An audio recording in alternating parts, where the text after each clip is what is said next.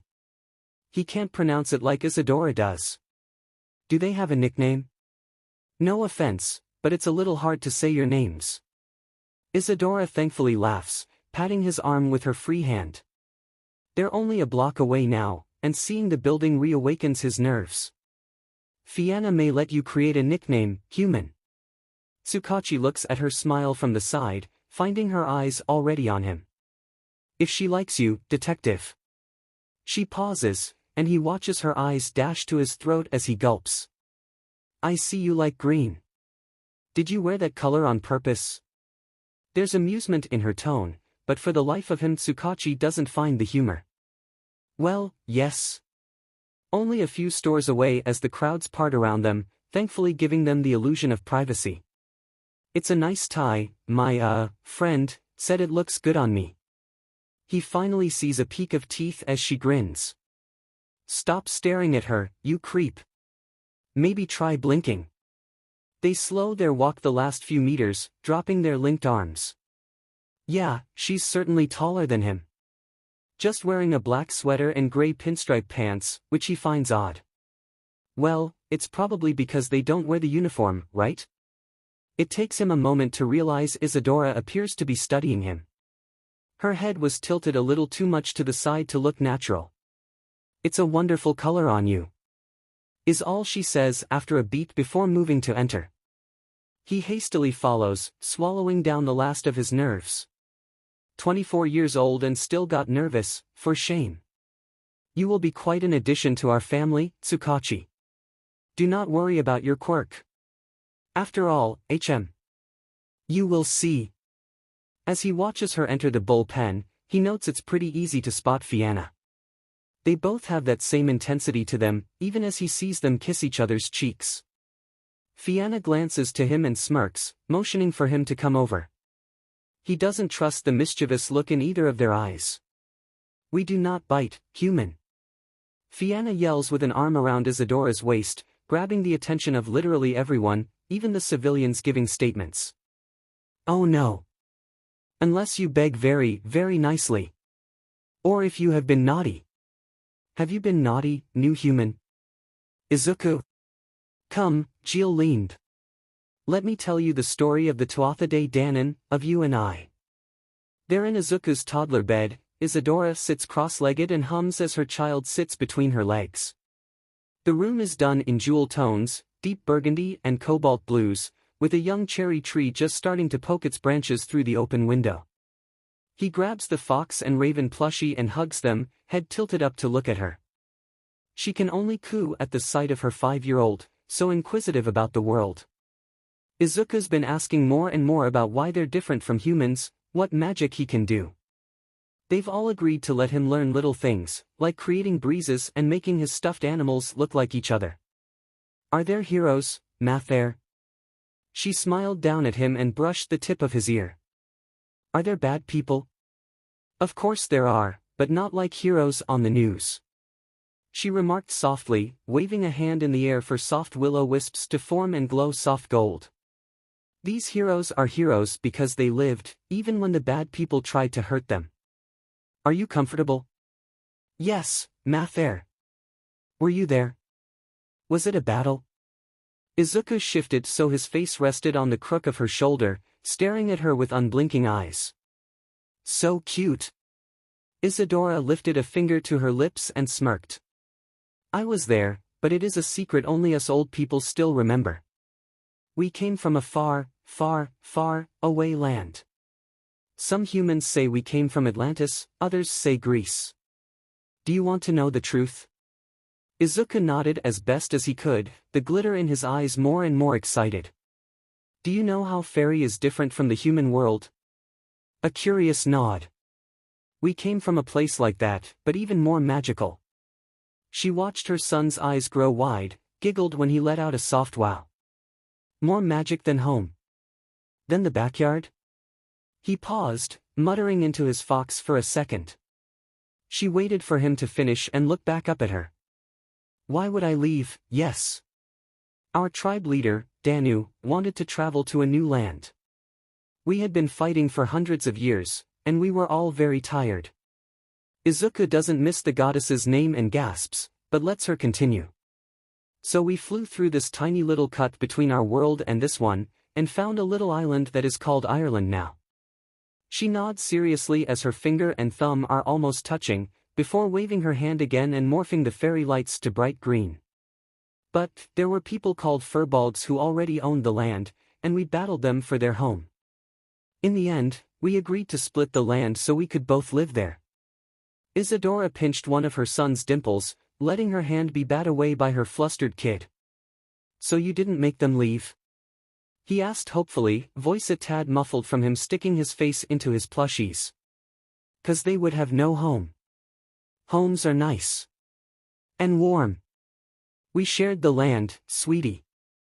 Like you share your toys with Fumi, right? You let him play with Mr. Fox and Mrs. Squid when he comes over. Isadora could only be charmed by the blush on her kid's face at the mention of his best friend. If little 𝗵𝐻𝐽 only knew how much her son doted on him. The secret is, you and I are not like your uncle or aunt or the rest of our happy family. The shift in her tone make Izuku settle, silent doe eyes unblinking. They are 𝐬𝐶𝐻𝐸, we are 𝐷𝐸. We are at the top, for magic. That is why as you grow, you will be stronger than them. You will have more magic in your finger than most Fae will ever have. You have to be careful. Magic will come to you naturally, no need to learn it. It will teach you. I will teach you how to shape it. I'll show you every little secret, every sly trick. I want you to flourish. Isadora worries about putting her son in public school. Children his age have their quirks, and she is terrified of her child being injured. Izuku is still capable of being hurt to the point of blood as he will be until he comes of age. She sighs, sinking down in her chair in the war room. But, she knows her son can handle his own. The Zephyrs adored him, and they would have no issue following him and aiding. Minor illusion magic, though it does not hold up against touch or sound. Easily remedied. Still. What had her parents done when she was her son's age? Let her play in the woods, alone. Isadora knows that Izuku can keep quiet about things. But like any other child, he does not quite know when to keep quiet. Or more importantly, how to avoid answering a question without lying. Glamour may be free as it was one of the court's core values, but magical mistakes were a wild card. If her child decided to follow the whims of hyperactive 5-year-olds, anything could happen. Briefly, she imagined getting a call along the lines of, "Your son charmed a mountain lion during recess," and shuddered, remembering the stray kitten that Izuku brought home from the park, only for them to realize it was a bobcat kit. Ah, but the ball was rolling now. Your son put an illusion over the teacher's chalkboard. Izuku-chan is being followed by a flock of birds. Is this normal? Your child broke another student's arm after his friend started crying. They're 5. There is a thick fog surrounding your son and it's disturbing the class. With an uncharacteristic groan, she let her head fall on the table with a thunk. No wonder her parents had adopted the hands-off approach. 𝐷𝐸 were nightmares to raise. Isadora tilts her head to the side, letting herself wallow. Because all the potential magical mishaps aside, he needed to socialize. Preferably with children his age. Where to start looking, though? Private schools were always an option, though she would likely enroll him in an after-school club so he could integrate with less privileged kids. Something childish, to combat any snobbish airs he encountered in class. Isadora groaned again. Izuku, she realized, was living in a westernized home. With fairy rules and customs. Which were, explicitly not Japanese. Shoes indoors, not saying specific words, namely thank you. Favor and gift exchanging. Holidays. Iron. It was a blessing Isadora was alone in the room. It would have been embarrassing for anyone to see her violently slam her head on the table and whisper. Ah, balls. Yuan places the medical file of Todoroki back, and stares at the unmoving child with horror on their face. There's too many tubes, but they can see white hair on the child's left side. They shakily pull out their phone and slowly type in the words. Todoroki Ray. One result. Quirk, Ice Heart. Ambrosia, you need to read these files, Isadora. Isadorable, On the scale of 1 to 10. Ambrosia, 13. 𝐸𝐴𝐬, 20 minutes away. Tangentially, 𝐀𝐦 was aware something had changed the first year of his new job. Hypersensitive to humidity and breezes, who wears a jacket anyone? Not him. Gaelic words, once tongue twisters, flow like water. 𝐴𝐴𝐻 𝐶𝐴 𝐻𝐸 𝐼𝐻. The only question was if it was him who was changing, or everyone around him. 𝐸𝐡𝐤 𝐸𝐴𝐻𝐸𝐻𝑡𝐻𝐠 Friday nights have him relaxing in the loose embrace of 𝐸𝐤, who murmurs stories of the 𝐶𝐸 court and the 𝐴𝐻 king, of the wild hunt and the 𝐴𝐻 night gardens. 𝐀𝐦 stares into the mirror and sees his eyes are the rich brown of upturned, fertile soil. Likewise, he lifts a strand of hair and briefly watches the light cast a dark halo around him. Oh Yamidanu gods! Did his reflection just blink? Nezu sits down across from the emperor. Why does the emperor at 85 only look 30 years old? You know why, you fool. Isadora rests in the backyard garden and smiles, teeth and all. Mama, look! I'm flying! All Might stands in front of the hidden court, clutching his side. They let Nana die. Curious green eyes peer back from behind a curtain. The child smiles and waves. So that is the court's prince. What white teeth the kid has. Toshinori desperately hopes the child will never try to be a hero. They're all villains. All for One almost drops the ink black box down, and rings the doorbell with shaking hands. Pain and nerves dance over his spine, spasming his hamstrings and pulling a Charlie horse in a calf. Please, let this work. Why do his brother's successors never ask for the true story? A few moments. Good thing he sent Kurojiiri away. Thermal imagery shows the little prince on the other side. Time to scar the small child, it seems. He'll apologize later. If there's a later. He has to rely on the small whoosh to mean the door is open. A beat, then. Oh, Fudanu. Please, come on in. Gently, there's a step. That's me touching your elbow now, let us get you to the medics. Past the wards, you're doing great. Priscilla. Isadora. This man needs healing, now. My name *HRK* is Hisashi Midoriya.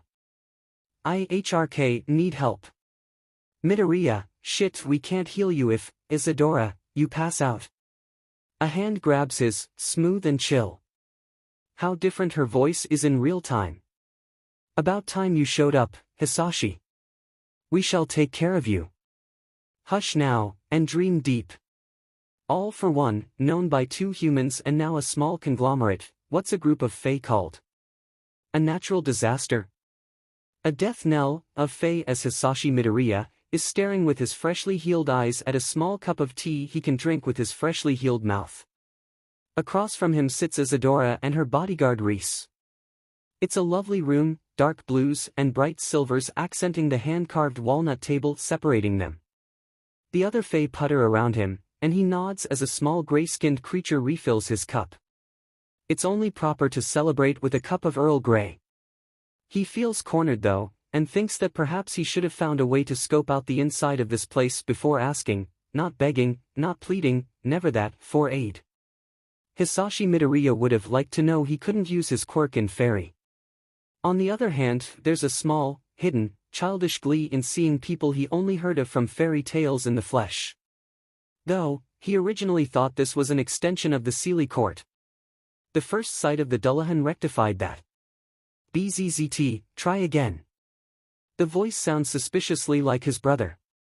So, Hisashi. The bodyguard speaks in an even, neutral tone. Reese has bone-white hair and ashen skin, long tapered ears and magenta eyes. There's an ornate gold sword on his hip, but not a single piece of armor. Are the gifts you've been giving to our queen, are they of a romantic nature? Not a single emotion crosses Isadora's face as her eyes flick to the unopened gift sitting on the table between them. He hears a Fae in the background choke and sputter. What's the proper response here, again? Shame he forgot his fairy etiquette pamphlet at home. Flirtatious, then?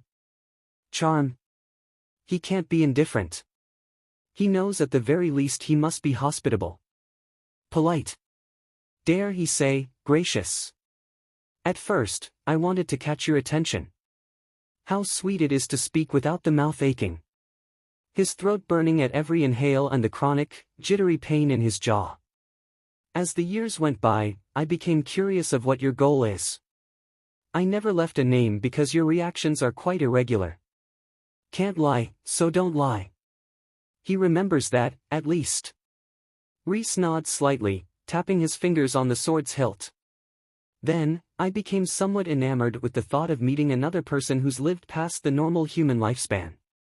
Finally, that gets the signature, eerie head tilt from the both of them, and he's distantly aware the surrounding noise has quieted a bit. You are not Faerie. Isadora says after a beat, narrowed emerald eyes taking him in. You are a human who has stolen another's vitality. The strong survive. Not like that. She grounds out, shifting forward in the seat. It really must be Faerie, because otherwise he'd never even glance at the generous bosom her crossed arms creates. It is a pretty dress though, rose gold, and are those real flowers sewn into the dress? We repaired you because your condition was not in accordance with a life worth living. You have been hiding from death for quite a while now, have you not? Hisashi watches her green eyebrow tick up. He swears he hears his brother singing Snap Back to Reality, oh, there goes gravity dash. If Hisashi had not painstakingly cultivated his persona of not giving a shit, now would have been the time to mutter something along the lines of fuck fuck fuckity fuck fuck. Her presence feels like he's been tied to the anchor and thrown off the ship. The hairs on the back of his neck rise like he's witnessing the birth of a thunderstorm. Distantly, he wonders what a slap from her would feel like. Lightning? Cold water? An inferno? To his pleasure, it is more than double the aura All Might faced him with. Isadora stands and Reese backs away from her. The others are silent as the grave, save for a male voice muttering, "Here we go." Your price. She starts, her hair gently moving in the still air. Your price. With that, Hisashi is thrown backward into the seat by the pressure, tea splashing on his shirt. Her eyes flash gold and he swears her hands had claws for a moment. Hisashi is powerless here. Oh, is this the Faerie price? Karma? Yami, coming to get his due? He watches Isadora laugh, and the sound is some unholy cross between the sound of an executioner's blade and wind chimes.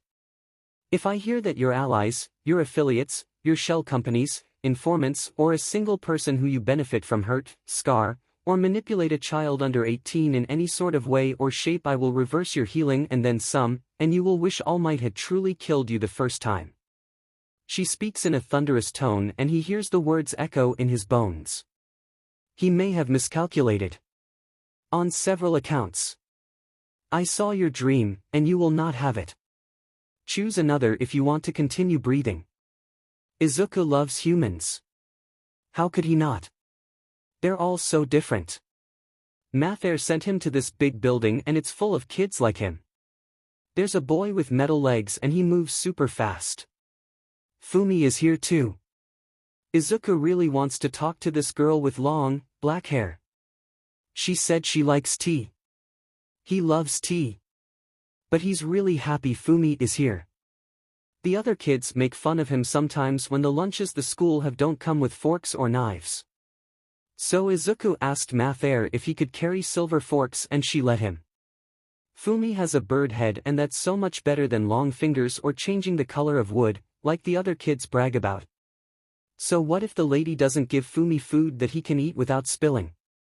That's what friends are for. Plus, Fumi's smile when Izuku dug the fork out of his bag on Takoyaki Day was wonderful. To top it off, Fumi has Dark Shadow. So much better than the bullies. Dark Shadow is warm and soft to touch, and the simmering skin is cool to watch. 𝐻𝐻𝐼r gave him this really long talk about only showing off his magic when he wanted to, not when strangers asked him. So he did. He flew during recess and made Kata-san's eraser look like a strawberry when it was just a normal one. It's funny when they ask him what his quirk is. Silly humans, he doesn't have one.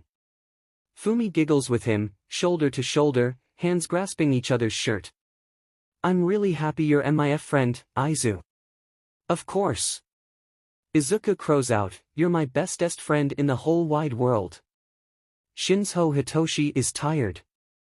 He's getting the sense he's going to always be tired. He's tired of foster parents turning him away and not talking to him. He's tired of the bullies and the headaches his quirk gives him. His last foster parent who made him stay in the closet if he asked a question. He's just tired. Hitoshi looks at his banged-up cell phone and hovers over the forum post. If you can see this, you need help. Help we will give to you for free. The Hidden Court.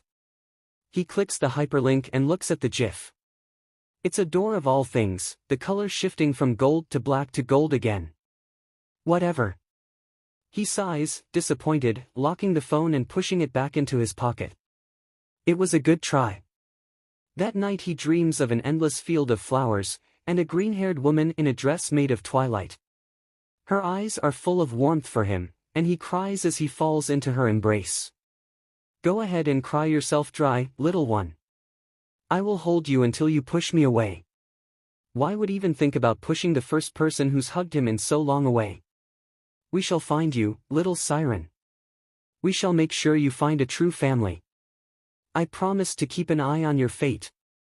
Isadora sits on the throne in front of the floor-length mirror and allows herself a moment of nerves as she smooths out the hemline of her dress. Today's dress is spider silk, still silver. It is not a dress meant to be worn in sunlight, no slip worn under it. Only the finest can be adorned when addressing another monarch.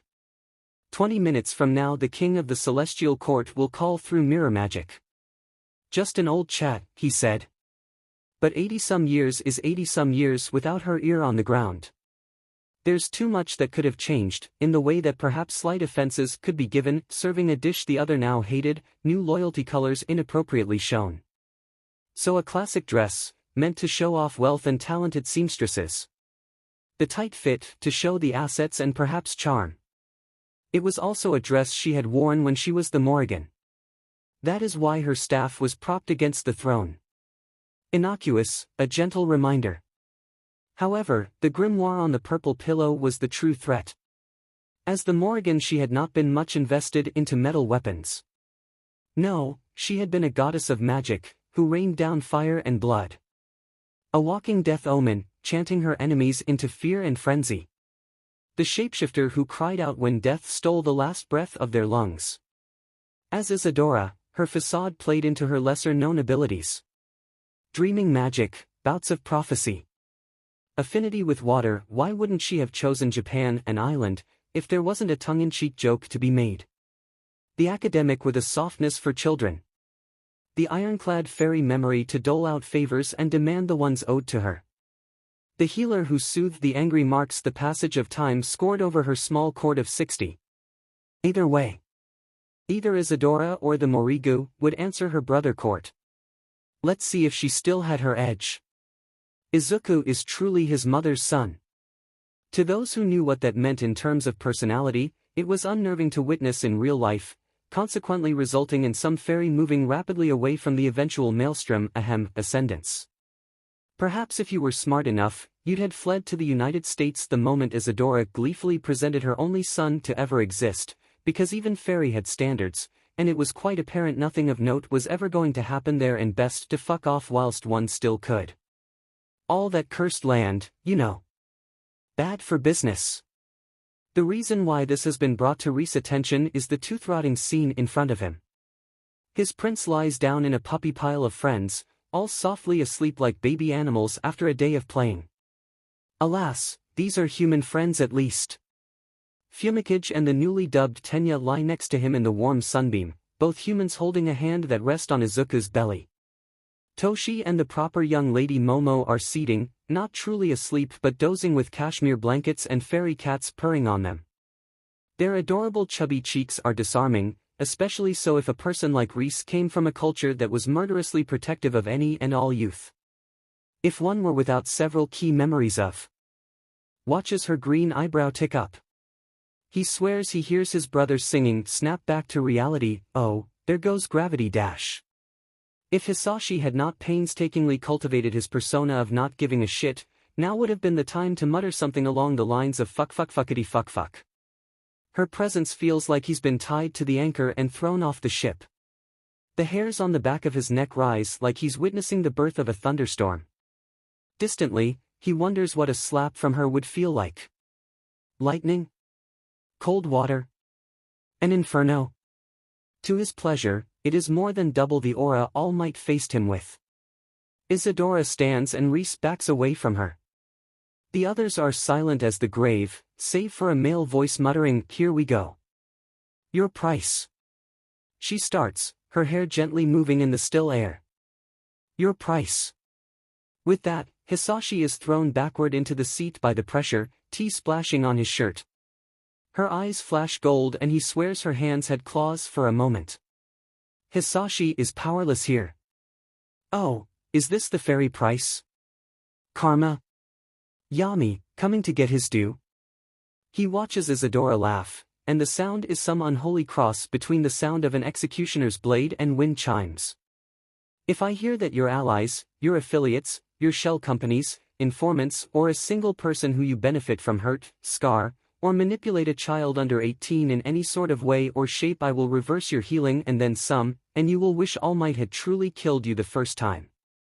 She speaks in a thunderous tone and he hears the words echo in his bones. He may have miscalculated. On several accounts. I saw your dream, and you will not have it. Choose another if you want to continue breathing. Izuku loves humans. How could he not? They're all so different. 𝐴𝐻 sent him to this big building and it's full of kids like him. There's a boy with metal legs and he moves super fast. Fumi is here too. Izuku really wants to talk to this girl with long, black hair. She said she likes tea. He loves tea. But he's really happy Fumi is here. The other kids make fun of him sometimes when the lunches the school have don't come with forks or knives. So Izuku asked 𝐴𝐻 if he could carry silver forks and she let him. Fumi has a bird head and that's so much better than long fingers or changing the color of wood, like the other kids brag about. So what if the lady doesn't give Fumi food that he can eat without spilling? That's what friends are for. Plus, Fumi's smile when Izuku dug the fork out of his bag on Takoyaki Day was wonderful. To top it off, Fumi has Dark Shadow. So much better than the bullies. Dark Shadow is warm and soft to touch, and the simmering skin is cool to watch. 𝐴𝐻 gave him this really long talk about only showing off his magic when he wanted to, not when strangers asked him. So he did. He flew during recess and made Kata-san's eraser look like a strawberry when it was just a normal one. It's funny when they ask him what his quirk is. Silly humans, he doesn't have one. Fumi giggles with him, shoulder to shoulder, hands grasping each other's shirt. I'm really happy you're my friend, Aizu. Of course. Izuku crows out, you're my bestest friend in the whole wide world. Shinzo Hitoshi is tired. He's getting the sense he's going to always be tired. He's tired of foster parents turning him away and not talking to him. He's tired of the bullies and the headaches his quirk gives him. His last foster parent who made him stay in the closet if he asked a question. He's just tired. Hitoshi looks at his banged-up cell phone and hovers over the forum post. If you can see this, you need help. Help we will give to you for free. The Hidden Court. He clicks the hyperlink and looks at the GIF. It's a door of all things, the color shifting from gold to black to gold again. Whatever. He sighs, disappointed, locking the phone and pushing it back into his pocket. It was a good try. That night he dreams of an endless field of flowers, and a green-haired woman in a dress made of twilight. Her eyes are full of warmth for him, and he cries as he falls into her embrace. Go ahead and cry yourself dry, little one. I will hold you until you push me away. Why would even think about pushing the first person who's hugged him in so long away? We shall find you, little siren. We shall make sure you find a true family. I promise to keep an eye on your fate. Isadora sits on the throne in front of the floor-length mirror and allows herself a moment of nerves as she smooths out the hemline of her dress. Today's dress is spider silk, still silver. It is not a dress meant to be worn in sunlight, no slip worn under it. Only the finest can be adorned when addressing another monarch. 20 minutes from now the king of the celestial court will call through mirror magic. Just an old chat, he said. But 80-some years is 80-some years without her ear on the ground. There's too much that could have changed, in the way that perhaps slight offenses could be given, serving a dish the other now hated, new loyalty colors inappropriately shown. So a classic dress, meant to show off wealth and talented seamstresses. The tight fit, to show the assets and perhaps charm. It was also a dress she had worn when she was the Morrigan. That is why her staff was propped against the throne. Innocuous, a gentle reminder. However, the grimoire on the purple pillow was the true threat. As the Morrigan she had not been much invested into metal weapons. No, she had been a goddess of magic, who rained down fire and blood. A walking death omen, chanting her enemies into fear and frenzy. The shapeshifter who cried out when death stole the last breath of their lungs. As Isadora, her facade played into her lesser-known abilities. Dreaming magic, bouts of prophecy. Affinity with water. Why wouldn't she have chosen Japan, an island, if there wasn't a tongue-in-cheek joke to be made? The academic with a softness for children. The ironclad fairy memory to dole out favors and demand the ones owed to her. The healer who soothed the angry marks the passage of time scored over her small court of 60. Either way. Either Isadora or the Morrigu would answer her brother court. Let's see if she still had her edge. Izuku is truly his mother's son. To those who knew what that meant in terms of personality, it was unnerving to witness in real life, consequently resulting in some fairy moving rapidly away from the eventual maelstrom ascendance. Perhaps if you were smart enough, you'd had fled to the United States the moment Isadora gleefully presented her only son to ever exist, because even Faerie had standards, and it was quite apparent nothing of note was ever going to happen there and best to fuck off whilst one still could. All that cursed land, you know. Bad for business. The reason why this has been brought to Rhys's attention is the tooth-rotting scene in front of him. His prince lies down in a puppy pile of friends, all softly asleep like baby animals after a day of playing. Alas, these are human friends at least. 𝐓𝐿𝐬 and the newly dubbed 𝐀𝐦 lie next to him in the warm sunbeam, both humans holding a hand that rests on Izuku's belly. Toshi and the proper young lady Momo are seating, not truly asleep but dozing with cashmere blankets and fairy cats purring on them. Their adorable chubby cheeks are disarming, especially so if a person like Rhys came from a culture that was murderously protective of any and all youth. If one were without several key memories of the Queen, it would have been something to coo over, not that Rhys wasn't a fully capable inner court member with the ability to multitask. If one did perhaps know this particular behavior, one would have surely made a mental note that this sort of cuddling was very early courting, in the sense that by the time they were all of courting age, these five would already have strong ties to another. Another note that only one of these five precious beings was Fae, which was of a certain concern that perhaps the five weren't going to be strong because their propensity for mortality and ma'am, if you're concerned, I'm most certainly not concerned, but honestly one must think of the bloodline. Oh, I see I was most terribly wrong. What a charming dose of unseelie selfishness your handsome son has, nothing to worry about. 𝗵𝗃𝗄𝐿𝐬. So, this inherently was nothing to worry about. Izuku may have been the one to connect the other four, but one only needed to linger for an hour to smile at their interactions with each other. To have so many childhood friends, how lovely was that? They would grow hale and hearty from Faerie's fruit and marrow, a loving corruption that years ago touched their bones and nestled into them. Why, then? Why so much for four mortals? For one only needed to know Isadora's favorite animal was the spider, not too long ago. Therefore, weren't some things hereditary in simple nature? Something perhaps, like seeing the potential in others instinctively. To take the analogy further, it was really quite simple. Izuku was in every sense Isadora's heir. Look at the hidden court. Not like that. Not face value. Deeper. Just like that. Do you see? I see that you see. You're too late, my darling. You are already in the parlor, and you will never come out again. Izuku and Fumi sit in the phase room one night, completed homework in a precarious pile off the side.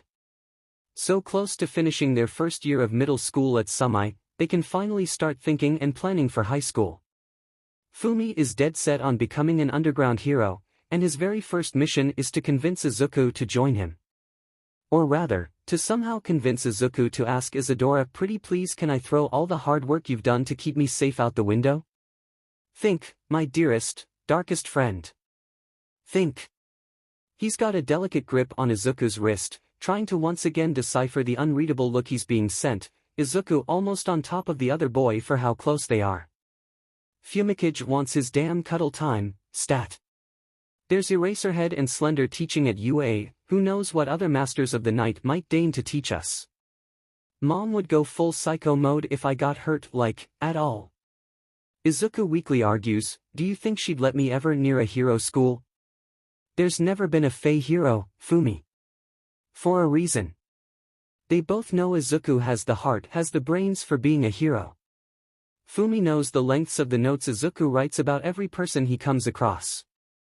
From support gear to enchantments to costumes, how to reassure someone, first aid and how to cause the most amount of damage before killing a fleshy human, how to create a waking nightmare so potent to make one seize. How to tell if someone wants to lie, body behavior and how to influence a stranger. There are nights before he goes to sleep where he thinks about these things. Izuku's alignment is yet to show up, but they all know it's not the glittery, shiny 𝐀𝐦 what the media would favor. He imagines Izuku with All Might's white bared teeth. That is, unsettling. That's 6 extra pointy teeth humans don't have. Well, perhaps it wouldn't be too bad.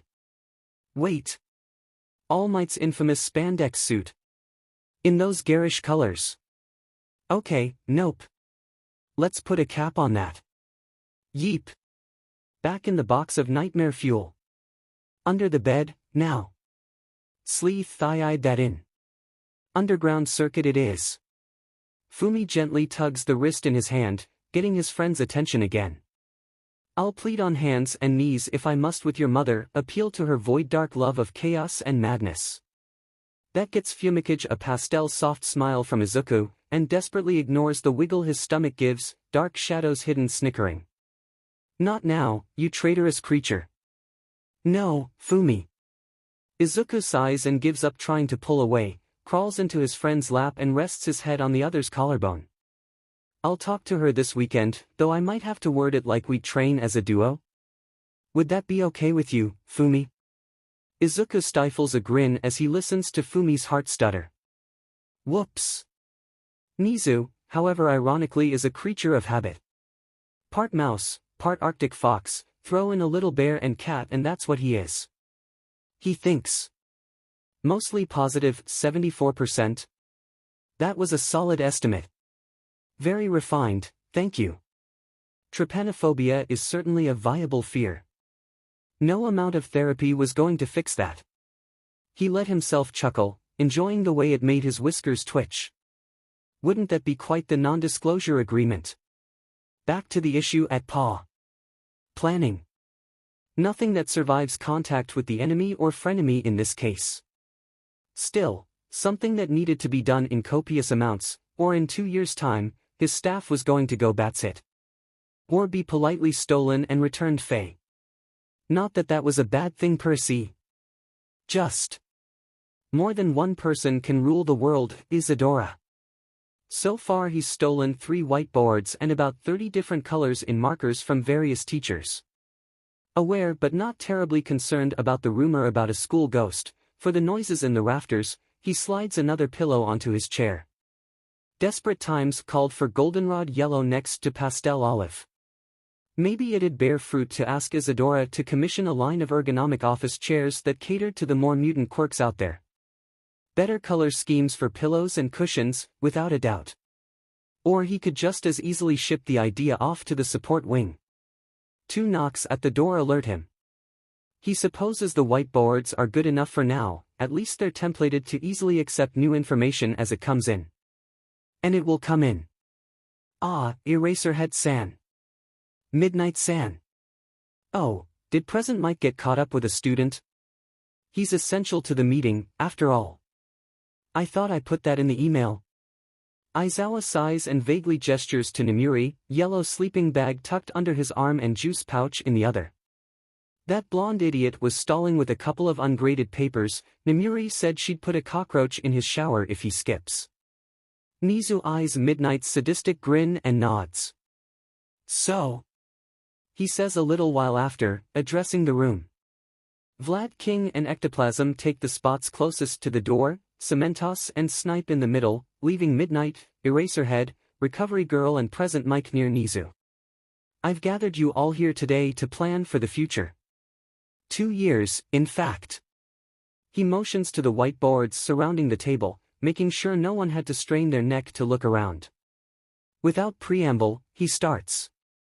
There's an 86% chance Prince Izuku of the Hidden Court will apply to attend UA in 2 years. While he technically doesn't have a quirk, there's no denying that he's going to be a powerhouse like the rest of the Faerie Court dash. Surprisingly, it's Snipe who interrupts him. How peculiar. Hold it, there's no way their queen will let her kiddo be a hero. You know her stance dash. On daytime heroics, yes. An astute observation, but she does like the underground circuit. Pro-hero Dread King was miraculously healed from 4 bullet shots to his shoulders, Eraserhead. He claps his paws together, privately enjoying the way the man hunches his shoulders a little from the attention. Healed without a trace. Eraserhead grumbles, dropping the empty juice pouch on the floor and grabbing another from somewhere. King was pretty nervous about it, but there hasn't been any inclination that she wants something from him. Nizu watches Ectoplasm and Vlad King shift in their seats, and meets eyes with Snipe. The gunslinger has a nervous look to his eye. What could that be about? What could Peacekeeper's owner be hiding, Isadora-san? Can I, ask you something?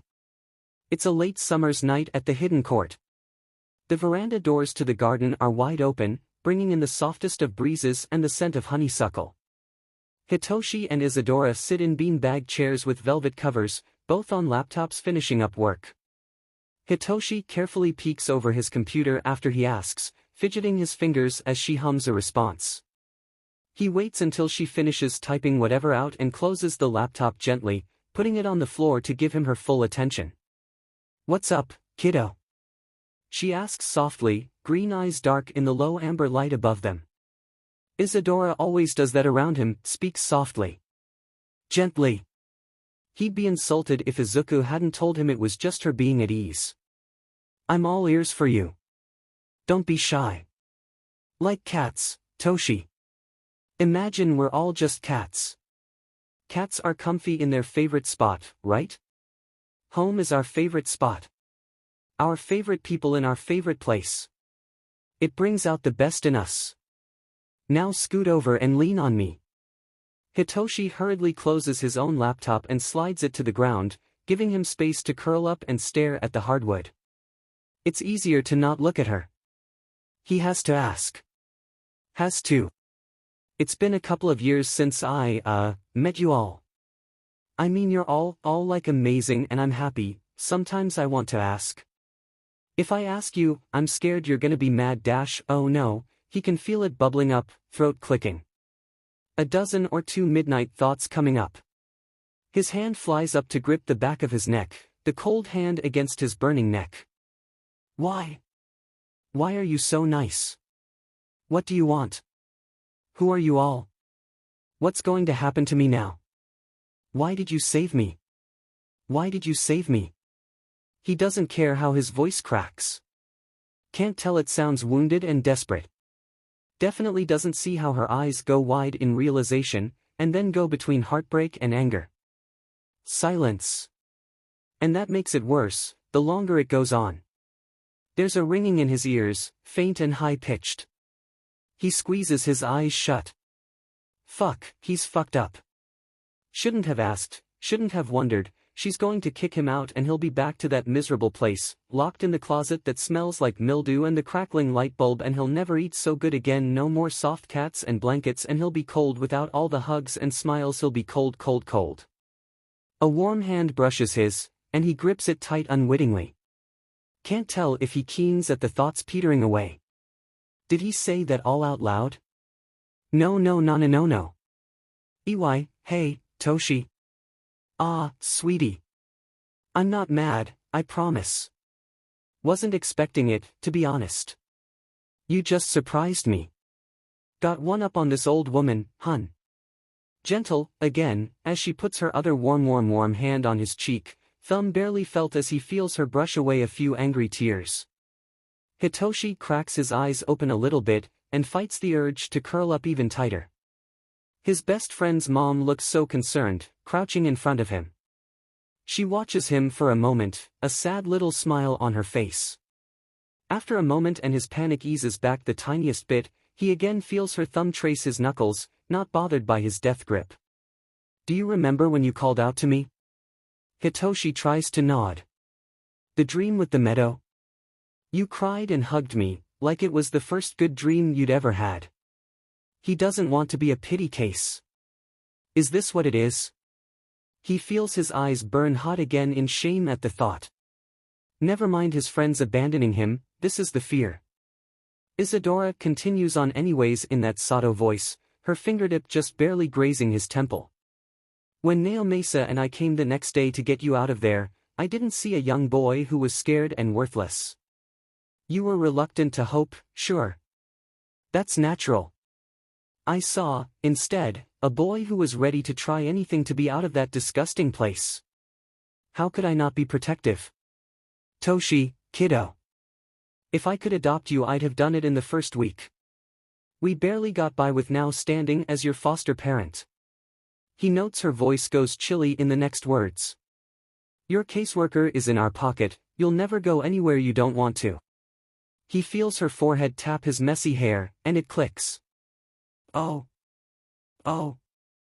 Hitoshi looks up at her watery eyes, and slides forward to wrap his free hand around her shoulders, sniffling his tears and hair that smells like the flowers. I'm really happy I'm here. He chokes out with a stuffy nose, taking solace that she can't see him. His only response is the tightening of her hug, blind to her blinking away a few tears of her own. 𝐻𝐻 says wrath is the little voice in your head that whispers, are you not tired of being nice? She says you can feel it in your jaw, in your ears, even in your eyes. A bubbling sensation, heating up the blood in your veins. When you stop being the fake soft sweet fae and pull the veneer off to reveal the 𝐀𝐦 underneath. They speak of it in the garden, surrounded by butterflies of every shade. Here, he smells fairy roses and foxgloves. Here, they've shed their glamour. Izuku looks at his dear mother, the Morrigu, and wonders when his hair will grow dark and eyes flash ice blue. She smiles when he asks this, and says in due time. Now, on to the lesson. She says there's two types of anger. Izuku watches in rapt attention as she holds her hands out. From one, a soft ball of red light emerges. It doesn't look too solid, radiating a soft glow. Mom says that's normal anger. Hot enough to burn, maybe scar. The anger he feels when 𝐀𝐦 calls to say his parents won't let him come over. When Toshi talks about his past homes. When Momo cries and repeats the cruel words her parents say to each other.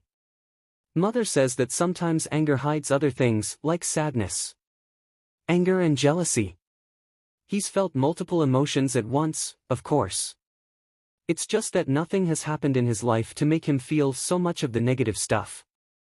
He needs to get a handle on this type of stuff if he's going to be a hero. She holds out the other hand, and from this one comes out an obsidian fractal, spinning and jerking around violently. It's so dark it almost looks like it's absorbing the light around it, like a miniature black hole. He looks between the two, and hums a sound of clarity. Mother pauses to peer closely at it, eyes unreadable as she rolls it around in her hand. 𝗬𝗲𝗧𝗏. She says it fondly, smiling softly at it. 𝐸𝐴𝐺 𝐸𝐴𝐺, she repeats in Gaelic. Wild anger. Wrath gets shit done, dearest son.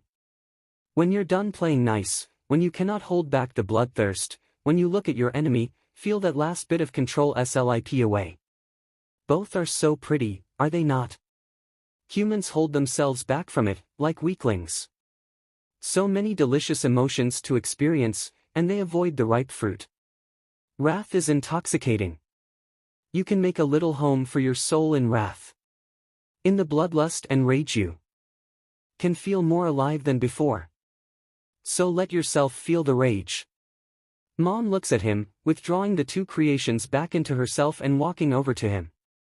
That's just one more difference between us and them. Us Fae don't have the capacity to bottle emotion up for long. Always acknowledge what you're feeling, even act on it if that's what gets your desired results. There's no room in this court for putting one emotion over the other. Be selfish one day, selfless the next. You're not tied to those silly strict morals. Izuku fiddles with the dangling charm of her bracelet, and wonders if that was the answer he was looking for. Will it get him in trouble with the other hero students? He asks Mom this, and they both giggle after a moment of eye contact. It won't. She says this with authority, smoothing a strand of her son's hair back. Well, it won't with any of the important, useful humans. The ones that don't mind you are the ones you need to keep. But you're already miles ahead on that part, sweetie. He thinks of his friends, happy and caring about most of his friends. He'd think of 𝐀𝐦 like that too, if he stopped being so wishy-washy about hanging out with him alone. It's beginning to get on his nerves. The day Izuku truly loses his temper is the same day he understands why his mother loathes All Might. He also loses a shoe, an opportunity, and a bet. What he gains is, one contact card, a new trick, the admiration of a crowd, and a greater understanding and appreciation of his family. It starts out like this. Izuku volunteers at a soup kitchen regularly. Every Sunday morning he goes out to this house that's, well, dilapidated isn't enough to describe it. Reese would probably sum it up as a shithole. Anyways, Izuku goes to the women's shelter on Sunday morning to serve a hot breakfast to the homeless or disenfranchised. The shelter is doing much better than it was. His mom had taken one uncomfortable look at it and whipped out her checkbook. He's only a few feet in the door when he's spotted by Fujimori Ayako, one of the younger women who frequent the shelter. A domestic abuse victim, if he remembers correctly. The woman dyed her hair platinum just recently, judging by the whiff of ammonia as she approached him. He's barely shorter than her with his normal glamour on, much to everyone's amusement. Kiddo. She goes in for a quick hug and unknowingly smears a touch of concealer on him. Thankfully he's gotten used to the acrid smell of hair dye. One of yours was just here fixing up some of the girls. Wearing some sort of flower dress. That must be Priscilla, then. She's such a sweetheart, even brought in some seeds for the planters outside. Izuku takes in her beaming face, and feels the corners of his mouth lift as well. Hi to you too, Fujimori-san. He laughs a bit at her exuberance. That sounds like Auntie Pri, always one step ahead. She's a spring fae, if you'd believe it. They laugh, well, she laughs and he hides his teeth behind a hand. Cooking human food is, well, it's not his favorite task. Oh, he knows the kitchen is the best place for gossip. Izuku's heard things about heroes themselves breaking laws, villains saving bystanders, and at least a rumor that Kamino's police force is lacking. Hun. Maybe he should tell Uncle now about that. Trade his mom the info for that new game that came out? Oh, but Momo had been eyeing that designer scarf for so long. So Izuku does his job, chopping up whatever vegetable the ladies put in front of him. He smiles politely when they thank him for helping out, internally reminding himself that they mean no insult by it. The hidden Fae blade hums against his hip bone and calms him down enough. The morning blurs into the afternoon. They eat, they clean up, and too soon all the ladies are crowded in front of the television. All Might smiles in front of a podium, trademark, terrifying, Izuku thinks, smile plastered on. Izuku looks for a single strand of hair out of place, a fleck of dust. Any sign of imperfection? It looks like a press conference of sorts, but to him it looks like a king addressing a court. If he just imagines that blinding, scary smile as a type of glamour and the other heroes behind him All Might's inner court. Izuku silently makes his way out. He recognizes the building the press conference was at. Truth be told, Izuku knows exactly how his mother has shaped the public's opinion of him. There's a video somewhere on the internet of a butterfly on his 3-year-old self's nose which made viral headlines. A dozen, thank Danu it's only a dozen, photos of him throughout the years being adorable. He's done his own work on that as well, not counting his earlier efforts. Highway cleanups, community events in poorer districts. Animal shelters are his favorite though. Izuku isn't really allowed to make a verified Twitter account yet, but by the harrowed look on Risa's face that might not be a bad thing. In short, he knows Japan at least finds him stinkin' adorable, as Fianna once said. The dichotomy of his mother being unnerving on a good day to his demure politeness leaves the media gobbling it up. Mother-son bonding wins over the parents, his extracurriculars quiet the conservatives, and just about everyone else salivates when they show off, either with magic or swimsuit photos, which only confirms that humans on the whole are not subtle. That being said, Izuku sends his mom a quick text before hopping on the train to All Might's agency. Izuku steps out of the cab he'd hailed from the train station, about 3 blocks from All Might's pompously named agency. Looks like All Might is dragging out the conference. Izuku isn't that surprised. The sky is littered with wispy clouds moving fast, so he doesn't feel nervous about calling out the zephyrs. One brushes his cheek softly, settling in his hair. The other wraps around the shell of his ear like an earring, bubbling a soft greeting at the two. Soft blue and yellow mists flow out of them, imperceptible to the naked human eye. Yet another happy reminder he's never truly alone, comforting, to him. Even from here he can already smell the humans congregating. Sweat and emotion ranging from ecstatic joy, to longing, to jealousy. Izuku privately thinks it's odd not to smell anything more negative than that. Jealousy can be so many things, after all. Can you bring some rain clouds to me, ladies? Izuku asks in Gaelic to one of the zephyrs softly, we're gonna need enough to soak my hair down. Just glamour it, Prince. The one in his hair murmurs back, make like a flower and wilt. Nah. I'm gonna need that half-drowned kitten look. Could you show me your subtlety, lovely ladies? He looks at the crowd with no small amount of nervous energy. Time to debut to the media, it seemed. The knife on his hip, hidden by his sky-blue collared shirt. 1, 2, 3 rings adorn fingers, 2 for his love of SHINY, 1 imbued with ADH more, good luck. While Izuku has much to learn about being 𝗀𝗧 Danon, glamour comes naturally or as naturally as it can when being surrounded by skyscrapers. He calls it up over his hair to make it fluffier than normal. Eyes, just a shave too big. Ears, though, are longer than normal, with a knife-sharp tip. That last bit of stubborn baby fat to his cheeks. Lastly, he cowls it over his shoulders, making him seem vulnerable by thinning the broadness.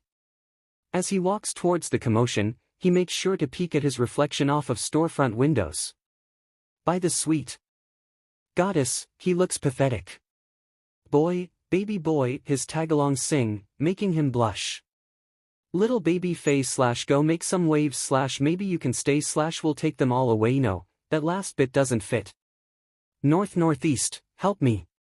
He power walks the last few blocks and starts slipping his way past the gaggle of civilians. He's looking for a specific news crew. Hermes Incorporated Momo recommended them, her family used them for last-minute press conferences. Momo added that they're used to more devious children. He's able to spot one member, who's only in a t-shirt, golden caucidius almost glimmering under the sun. Perhaps he should warn the man to grab a jacket. Izuku hears a few sharp camera workers whisper his and his mother's name, and smiles as much as he dares with this facade on. The crowd is hyping up again as the human on stage, some PR woman, wraps up. He just barely manages to tug on the sleeve of the man, and steals one last deep breath before cranking the glamour's intensity up. "Sir?" The man takes only a second to recognize him, or at least the parts not under his sunglasses do. My friend Yaoyorozu mentioned you, and said you could help me, if dash. The man takes his sunglasses off to reveal bronze eyes, grinning wickedly. "You're Isadora's kid. Let me guess, you want a camera aimed at you?" He looks behind the child to the podium, then back at the kid, grin fading a bit. "Oh, no. Your mom know you're here?" Izuku shakes his head. "I know him and mom do not, well, get along. I want to ask him something. About, being a hero." The man looks at him in disbelief before leaning down to whisper at him. "This a political move or personal?" Izuku pauses for a moment before nodding slightly, hunching his shoulders. The cameraman goes pale, probably at the thought of getting in between a literal fairy queen and the #1 hero. "Okay, fuck. Sorry. Okay, if you're half as crazy as your mom, this'll give me enough to pay for my wedding. Give me a cue, kiddo. I'll tell my agency to livestream. You can call me 𝐻𝐸𝗏, Izuku. That's how you all, it's starting. Momo definitely undersold this company. Make that 2 fancy scarves owed. And if this goes well, maybe a little bit of magic." He feels a little bad at the sight of the man's sweaty face, but then he smells a hint of excitement wafting off. "Believe I'm doing this." He hears the man mutter as he readies his camera. "Oh well, maybe they'll promote me. Or fire me. Right before my wedding. All will be well, 𝐻𝐸𝗏-sensei." Izuku smiles at him brightly. "If you are fired because of aiding me, I am wholeheartedly sure mother will pay for your wedding. Dear Cammy, drop the sensei. That's just no." 𝐻𝐸𝗏, even amidst all the cheering and clapping that welcomes All Might to the stage, hears a faint song on the wind that's been picking up. He strains his ear to hear it, for some reason. Unaware that a fairy prince watches him with lidded eyes, with just a bit of tooth showing from his smile. 𝐿𝐼TTLEBABYFAE.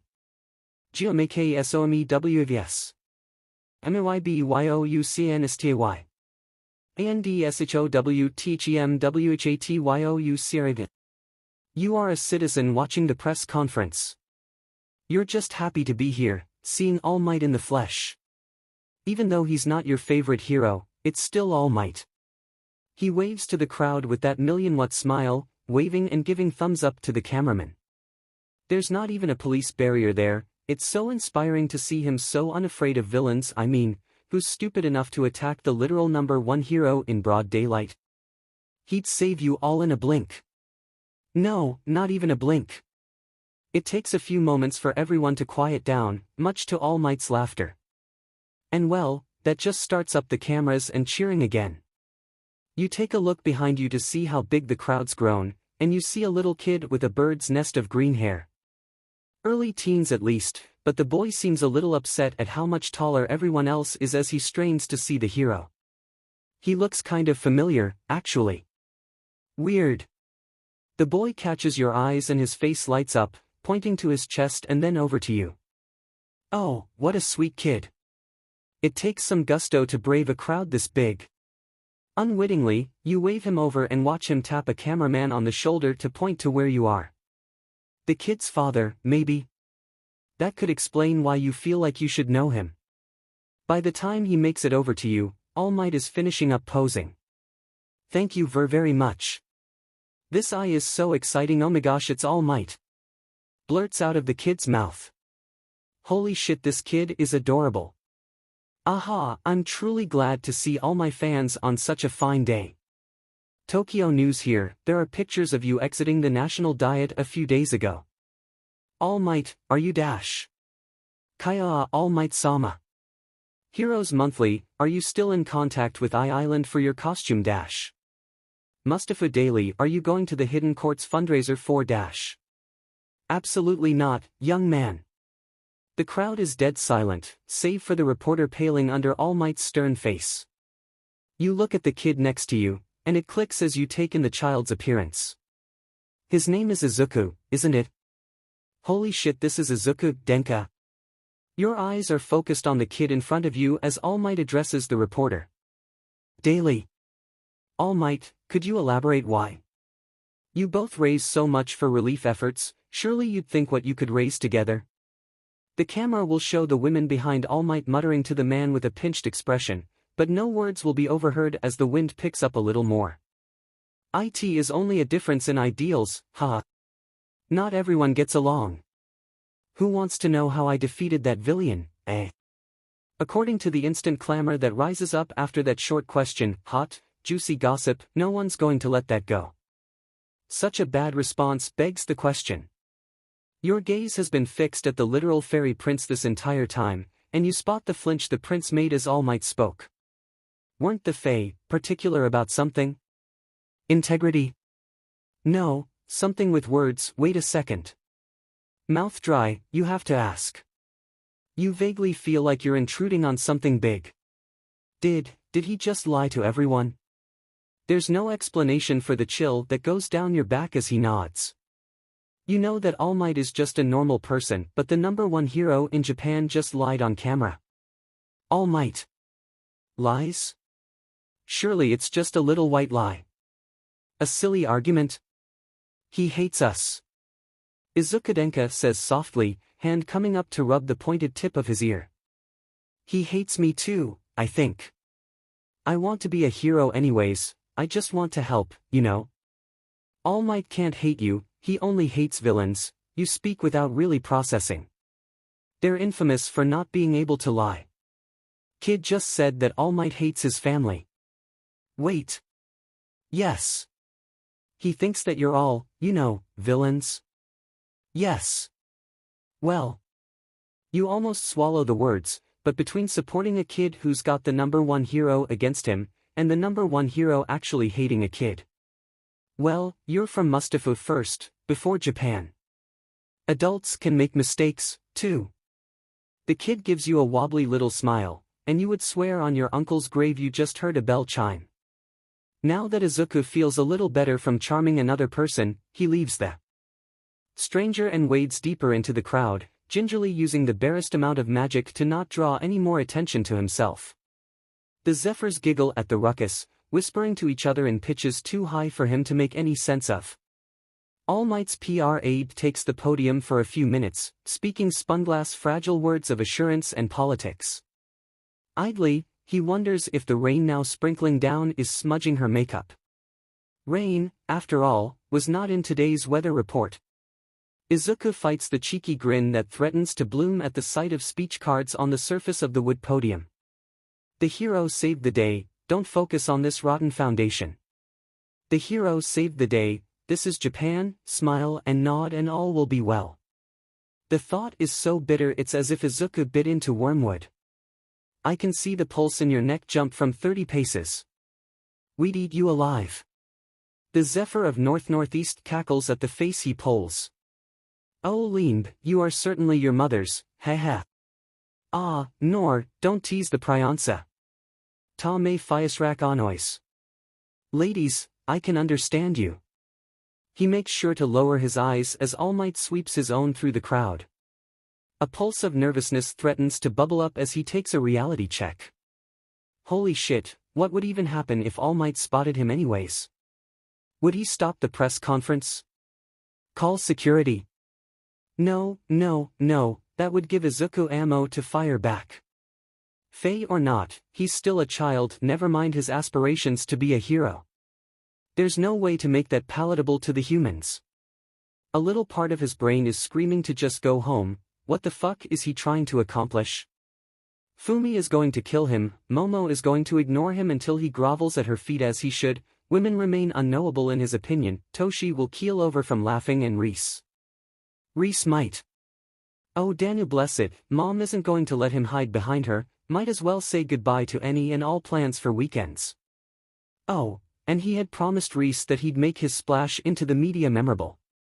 He isn't even going to think about what 𝐴𝐻 is going to do to him.